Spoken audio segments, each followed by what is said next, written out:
Okay, class. Siguraduhin yung nakahanda na ang lahat ng kailangan nyo ha. Maaga ang alis natin bukas. 6:00 ang kita natin sa ibaba. Sige, iwan ko na kayo ha. Wika ni Sir Julio. Pupunta ang klase sa liblib na parte ng probinsya para sa taunang programa ng paaralan. Layon ng aktibidad na pag-aralan ang kultura at sinaunang ugaling ng mga katutubo na pinaniniwala ang nananahan sa kabundukan. Pangungunahan ni Sir Julio ang pagpunta sa lugar. 3 araw ang itatagal ng aktibidad at binilin sa lahat ng kasama na maganda ng mga kagamitan para sa 5 araw. Paeng, ano? Nahiram mo na ba yung tent ng tito mo? Wala yung hiraman ko eh. Gagamitin daw nung anak ni Mang Tasyo. May mga gamit ba tayo? Mamaya sa labas tayo matulog niyan. Wika ni Romy sa kamag-aral. Oo, meron na. Nakaimpake na nga eh. Mabuti ka mo, nagpairam si ate. Ikaw, anong balita doon? Alam mo na, yung protection natin mahirap na, bundok yun eh. Balita ko nga, bihira yung mga dayo. Iniiwasan yata yung lugar na yun eh. Ewan ko ba dito kay Sir Julio?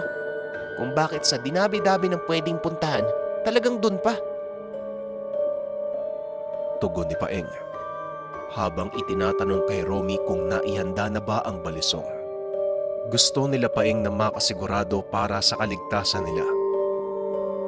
Hindi ako aakyat sa lugar na yun kung wala akong dalang armas ha. Dagdag ni Paeng. Huwag kang mag-alala, meron na ako nakuha bigay sa akin ni Lolo. Gusto niya pa nga eh, yung mahaba pang daling ko. Para namang magkakasya sa bag ko. At saka nagdala ako ng isa pang baterya para sa flashlight. Pati katol nagdala ako kung sakaling malamok doon. Tugon ni Romy. Ano kung sakaling malamok? Talagang malamok dun, kita mong gubat yun eh. Baka nga bitbitin pa tayo ng mga insekto dun eh. Wika ni Paeng. Hoy kayong dalawa, siguraduhin yung magkatabi ang mga tents natin ha. Kung hindi, yari kayo sa akin. Takot pa naman ako sa dilim. Nasaan ba si Sarah? Mamaya, hindi pumunta yun eh. Hindi pala sasama. Wika ni Tina. Isa sa mga kamag-aral nilang babae na malapit din sa dalawa. Gusto mong malapit sa amin para may uutusan ka? Nandyan lang yan si Sarah. Nakita ko kanina sa kantin eh, pero baka nautusan lang. O sige na, umuwi na tayo. Romy, bukas agahan mo ha. Bago mag-6, kung hindi, may iwan ka talaga. Matapos ng pag-uusap, nag-uwian na sila sa sariling tahanan. Maggagabi na nang makauwi si Romy. Dumaan pa ito sa pwesto ng kuya sa palengke para sa baon bukas.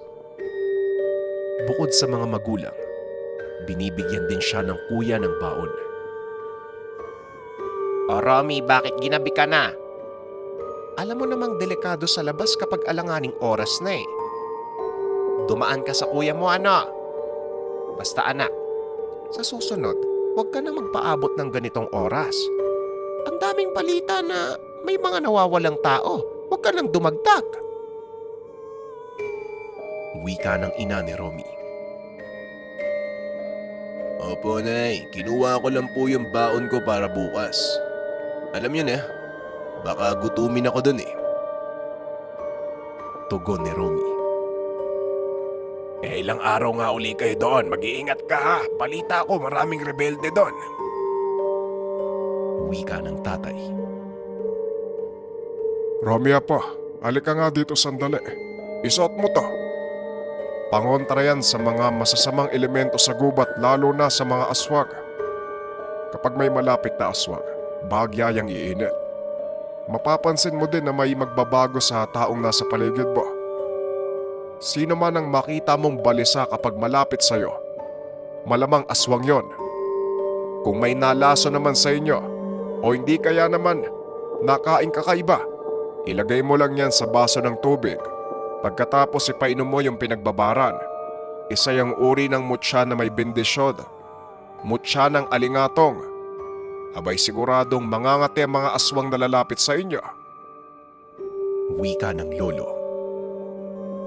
Lolo, hugasan ko pa po ba to bago ko ibabad? Kasama na dito yung pawis ko kapag nilagay ko sa baso ng tubig. Wika ni Romy. Sabay palo ng tungkod ng lolo sa braso ng binata. Abay lokong bata ito ha. Malamang hugasan mo. Mamaya mamikrobyo pa yung iinom eh. Ewan ko lang. Kung makapagbiro ka pa kapag nakaharap ka ng aswang. Wika ng lolo. Tama na yan ang mabuti pa. Halina kayo dito sa mesa. Sabay na tayong kumain. Tay, halina po. Huwag niyo na pong patulan yung apo niyo. Kulang sa buwan niya nang naipanganak ko eh. Nagtawanan na lamang ang mag-anak. Pagkatapos makakain, dumiretso na sa kwarto si Romy upang matignan ang mga dadalhin kinabukasan. Labis namang nananabik ang binata. Iniisip na ilang araw niyang makakasama sila Tina sa gubat. Baka ito na ang pagkakataon para magtapat. Simula ng unang araw na makita niya si Tina, tinamaan na itong si Romy. Subalit wala siyang sapat na lakas ng loob para magtapat sa dalaga. Habang iniisip ang mangyayari kinabukasan, nakatulog na lamang si Romy. Hanggang sa bigla na lang siyang nagising nang yugyugin siya ng ina. Romy anak, 4:00 na. Anong plano mo? Akala ko ba may lakad kayo ngayon? Wika ng ina. Biglang napatayo si Romy sa narinig. 2 oras na lamang ang meron siya para pumasok sa paaralan. Kung hindi, masisira lahat ng plano nilang magkakaklase. Nay, may tao po ba sa banyo? Naku, lagot ako nito. Napasarap yung tulog ko eh. Tanong ni Romy. O anak, huwag ka mag-alala. Ihahatid na lang kita. Nariyan naman sa labas yung tricycle natin eh. Hinatid na ni Mang Doming kagabi. Hindi raw muna siya magpapasada. Tugon ng ama. Nakahinga ng maluwag si Romy nang marinig ito. Pagkatapos mag-ayos, bumiyahe na sila papunta sa paaralan. Ayan na pala si Romy. Akala ko hindi na aabot eh. Anong oras na oh? Magandang araw po tito. Wika ni Paeng. Magandang araw din. Magtino kayo doon ha. Huwag kayong gagawa ng mga kalokohan. Sige na, sakay na. Tugon ng ama. Sabay namang sumakay ang magkakaklase sa nakaparadang bus. Ilang minuto pa ay umalis na ang sasakyan. Buong biyahe namang natulog si Romy dahil mahiluwin ang bata sa biyahe. Romy! Romy! Hoy! Gumising ka nga! Wika ni Paeng. Ano yun? Bakit ba? Natutulog yung tao eh. Tugon ni Romy. Uy Romy, panay-tulog ka naman. Gumising ka na. May banggaan sa daan oh. Hindi daw makakadaan yung bus natin eh. Hanggat hindi natatanggal yung truck. Wika ni Tina. Napabalik ko si Romy nang marinig ito. Wala silang magagawa kung hindi mag-antay ng tulong kung may darating. Di bumalik na lang tayo. Siguro naman may ibang daan papunta doon, di ba? Wika ni Romy. Sabay turo sa likod na bahagi ng kalsada gamit ang huso. Sa tingin mo, paano naman tayo aatras? Tanong ni Paeng. Nawala ng kontrol ang driver ng truck. Inararo nito ang mga poste ng kuryente at iilang puno sa daan, dahilan upang matumba sa kalsada at humarang sa daanan. Wala na silang magawa kung hindi ang magdasal na may dumating na tulong, bagay na tila hindi umaayon sa kanilang pabor. Inabot na sila ng 1:00 ng hapon Ngunit walang ibang dumadaan pang sasakyan. Wala na atang dadaan dito hanggang madaling araw eh. Doon sila dumadaan sa daanan ng truck. Ito, shortcut papunta dun eh. Kaso inabot naman tayo ng aberya. Dito lang muna kayo ha. Titignan namin kung makakahanap kami ng tulong. Wika ng driver. Balak nitong magpasama sa 3 lalaking sakay ng truck. Ngunit nagpresenta naman si Paeng. Manong, baka pwedeng kami ni Romy yung sumama. Kailangan niyo po ata ng tulong eh. Nasa 4 na po ang sakay ng bus. Kabilang na ang driver at ang 2 guro. Ngunit tanging si Paeng at Romy ang naglakas ng loob na sumama. Mabuti pa nga siguro, mas marami, mas maganda. Sir, isama ko lang tong 2 ha. Baka makatulong sila eh. Ako nang bahala. Wika ng driver. O sige, mas mabuti pa nga yan. Kayong 2. Huwag kayong hiwalay sa kanya ha. Mamaya mawala pa kayo dyan eh. Wika ni Sir Julio. Umalis na sila Romy kasama ang 3 kalalakian. Ang driver ng bus at 2 pahinante nito. Sinubukan nilang maglakad sa unahang bahagi ng kalsada. Nagbabaka sakali na may makitang bahay o komunidad man lang. Manong, matagal na po ba kayo nagmamaneho ng bus? Tanong ni Paeng. Aba, oo naman. Simula binata, driver na ako eh. Kahit yung mga truck na tumaob, nakapagmaneho na ako nun. Kaso malungkot, lalo na kapag 2 o 3 lang kayong nasa truck. Hindi kagaya sa bus na puno ng maiingay na pasaherong kagaya mo. Hindi ako nababagot. Tugon ng driver. Ang pangalan nito ay Mang David. Mang David, ang tanong, may mga nakatira pa kaya dito? Parang puno lang eh. Sa kabundok lang yung nakikita ko. Tanong ni Romy. Bigla namang nagsalita ang driver ng truck. Sa pagkakatanda ko, may mga kabayan dyan sa unahan. Hindi ko lang masyadong maalala.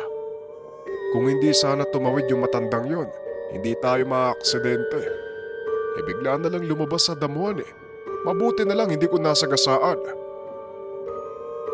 Pagpapaliwanag ng driver ng truck. Nagpakilala ito sa pangalang Mang Doming. Nakita ko pang tumakbo yung matanda eh.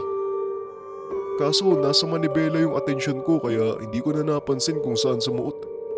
Malamang natakot yun kaya tumakas. Wika ni Mang David. Maya-maya pa ay may natanaw silang usok at iilang bahay. May isang komunidad sa kanang bahagi ng daan. Bahagyang malayo sa kalsada pero ang importante merong kabayan. Salamat naman may mga nakatira pa pala dito. Saka may nagtitinda ng pagkain. Saabahan ang biyahe. Gutom na talaga ako eh. Wika ni Paeng.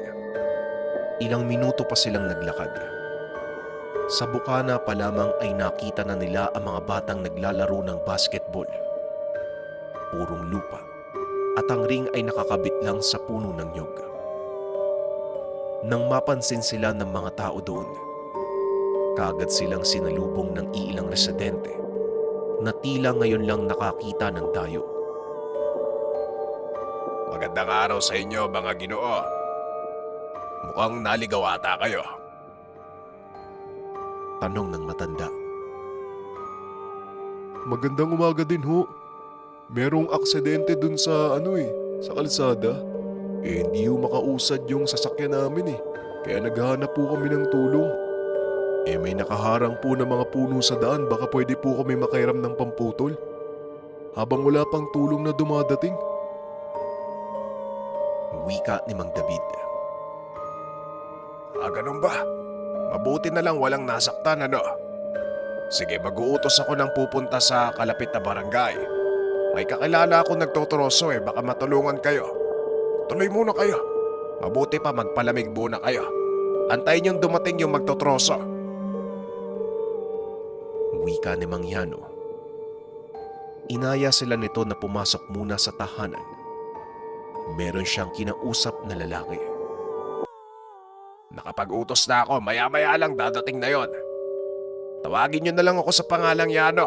Mabuti pa maupo kayo, sige. Kuning, mahal, may bisita tayo. Baka pwedeng ipaganda mo sila ng maiinom. Wika ni Mang Yano. Ngunit habang sinasabi niya ito, napansin ni Romy na ngumisi ang matanda pati na rin ang asawa. Bigla niyang naalala ang bilin ng lolo. Huwag na huwag basta iinom o tatanggap ng pagkain sa hindi kilala. Dala ng malikot na kaisipan, naisip ni Romy na baka lasunin sila ng mga ito o hindi kaya papatayin matapos makainom. Kaya nagpresenta si Romy na bibili na lamang ng soft drinks. Total may nadaan na naman silang tindahan. Umalis ang binata at bumili. Nagdagdag na rin siya ng biskwit para lamang tiyan. Tila nadismaya naman ang mag-asawa sa ginawa ni Romy.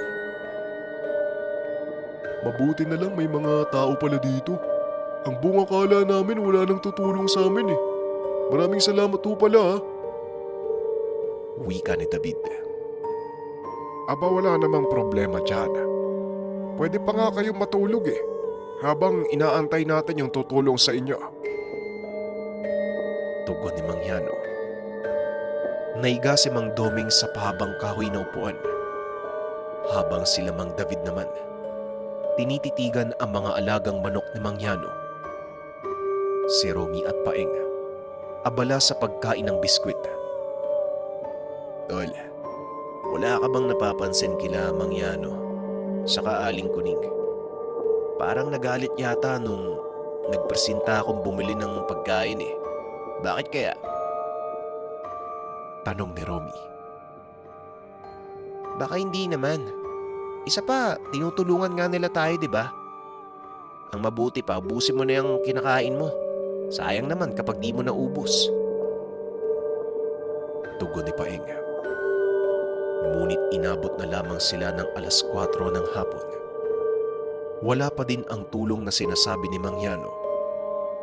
Kaya nagpasya na lamang sila na magpaalam at babalik na lamang sa lugar. Naku, mukhang gagabihin yata ay nautusan nyo. Baka po nag-aalala na yung mga kasama namin sa bus. Mabuti ho siguro babalik po muna kami doon.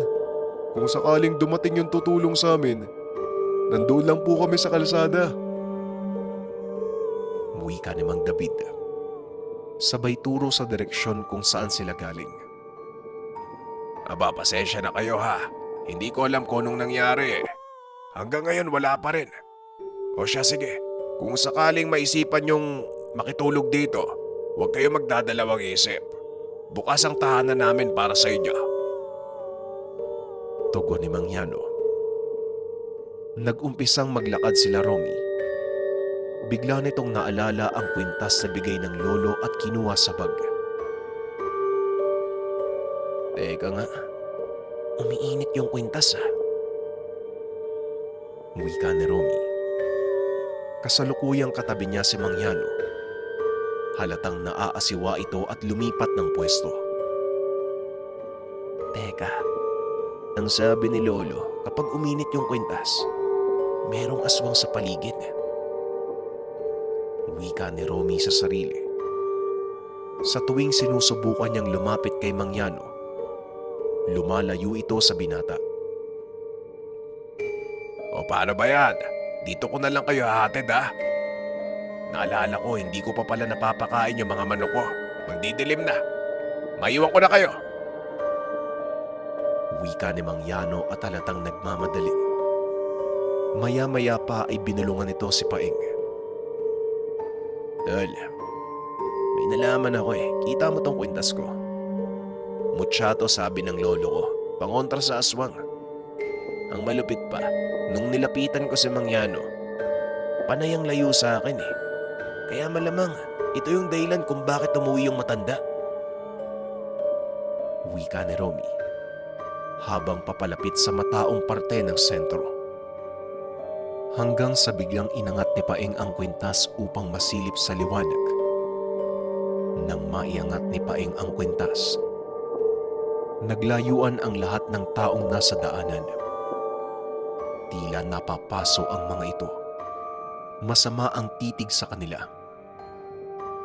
Napalunok ng laway ang magkaklase habang diretsyo lang sa labasan ng bayo. Oh, mga bata, ayos lang ba kayo? Anong nangyari? Bakit parang namumutla kayo? Tanong ni Mang David. Subalit hindi na makapagsalita ang dalawa. Palubog na ang araw at walang kailaw-ilaw ang kalsada. Mabuti na lamang dala ni Romy ang bag.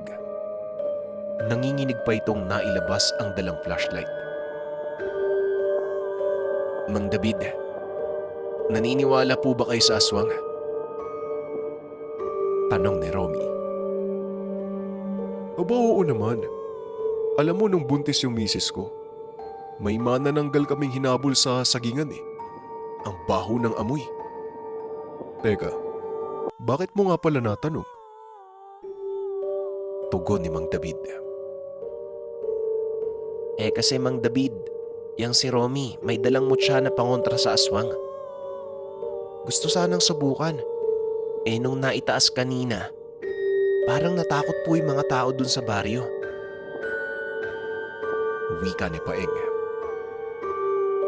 Baka naman nagkataon lang. Huwag niyo na masyadong pansinin. Kaso nga lang, habang nagsasalita ay nakarinig sila ng pagaspas. Kasunod nito ang mga pag-angil. Bagaman may liwanag pa ng kaunti, ngunit wala ng araw. Malapit ng dumilim ng mga oras na ito. Mang David, ano po yun? Tanong ni Romy sabay tapat ng ilaw sa puno, kung saan tila may malaking payong. Nalinti ka na manananggal. Siguraduhin yung hindi kayo madadagit niyan. Papatayin kayo niyan. Wika ni Mang David. Teka, tignan niyo yung mukha oh. Si Aling Kuning yan ah. Sabi ko na nga ba meron kakaiba dun sa Ali eh. Ilang sandali pa ang lumipas. Isa pang nilalang ang nakita nila. Malaking aso na umaangil. Mabilis na nakasunod sa mga kalalakian. Nang bumulusok ang manananggal, dinagit nito ang isa sa mga pahinante. Mabuti na lamang mabilis na umaksyon si Mang David. Nahawakan nito ang nadagit na pahinante. Tumulong na sila Mang Domeng upang hindi ito makuha. Hanggang sa hindi na kinaya ng nilalang ang bigat, napilitan nitong bitawan ang biktima. Samantala, mabilis namang lumapit ang malaking aso. Dinamba nito si Paeng at balak sanang sakmalin ang leeg. Buong puwersa itong itinulak ni Romy, sabay labas ng dalang dalawang balisong. Inabot niya kay Paeng ang isa.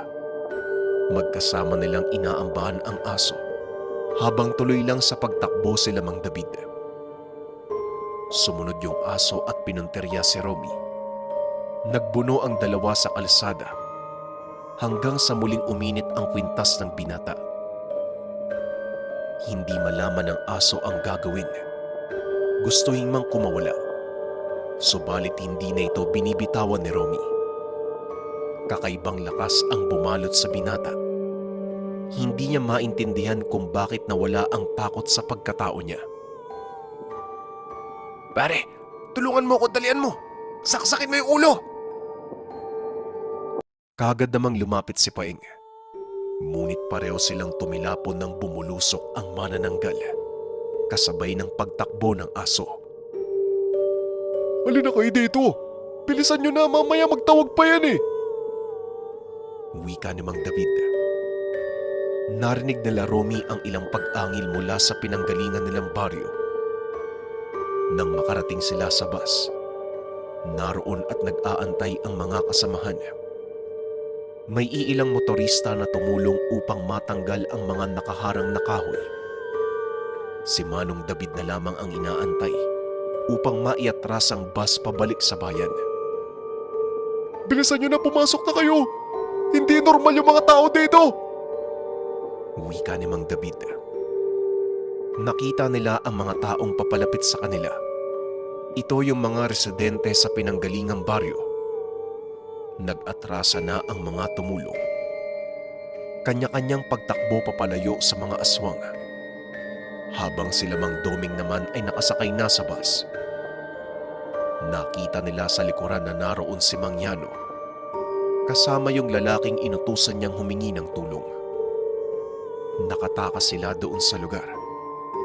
Hindi na rin sila tumuloy pa sa pag-akyat ng kabundukan. Labis ang takot na naranasan nila kaya minabuti nilang umuwi na lamang. Naikwento ni Romy ang lahat sa lolo. Ayon dito, ang mga aswang na nakainkwentro nila ay uri ng aswang. Naninirahan ito sa kabundukan. Gumagawa sila ng iba't ibang paraan upang mangbiktiman ng mga tao. Mabuti na lamang ay nabisto ito ni Romy. Dagdag pa ng matanda. Siguradong aalis na ang mga aswang doon sa lugar at maghahanap ng bagong baryo.